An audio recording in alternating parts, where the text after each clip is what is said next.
Bismillahir Rahmanir Rahim. This Ramadan series aims to provide some inspiration and motivation. Each discussion will last around 5 minutes and will aim to provide some advice about how we can best use our time to improve ourselves throughout this month. When talking about Ramadan, the Holy Quran emphasizes how quickly this holy month will pass. The Quran says, Bismillahir Rahmanir Rahim, Ayyaman Ma'dudat, that these days are limited, emphasizing how important it is to plan our days as effectively as possible to gain the maximal benefit. It's important that we recognize what Allah subhanahu wa ta'ala intended for us during this month.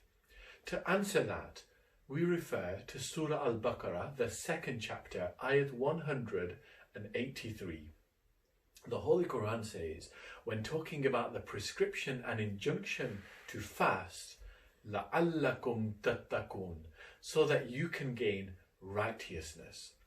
And so that's the aim and intention that we should have. Our other aims of losing weight and whatever else we have in our mind should be subsidiary, and the primary aim should be gaining righteousness and closeness and nearness to Allah subhanahu wa ta'ala.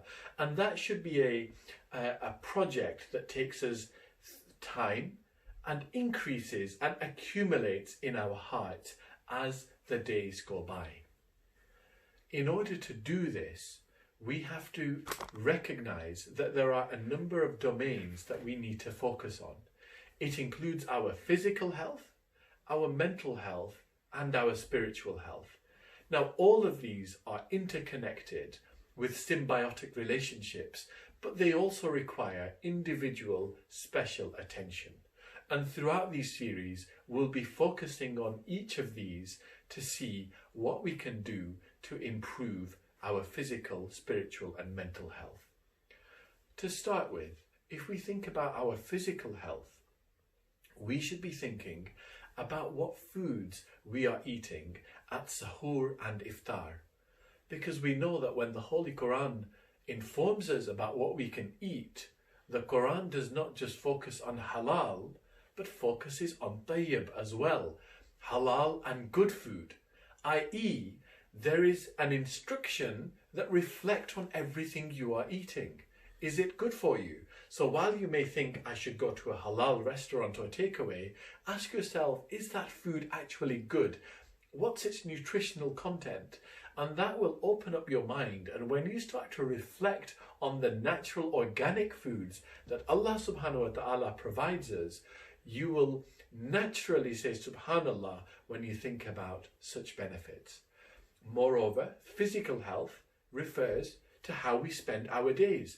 Are we just sedentary on a sofa, flicking through television channels, trying to get through the hours so that we can eat again? Or are we actually active? Think about the principle of tawaf. We're instructed that in the first 3 circumambulations around the Holy Kaaba, we should actually be physically active and walking around quite fast. And that's because the ummah itself, one of the reasons the ummah itself should not be a lazy ummah and should actually be as active as possible. So it's important that we take this on board. When it comes to mental health, at a time like this, which is a lockdown, a pandemic, it's important that we recognize the importance of not only our own mental health, but the mental health of all of those who are in our households. We have to increase our patience, we have to increase our tolerance, we have to increase our ability to absorb the stress of others so that we can create a household that is peaceful.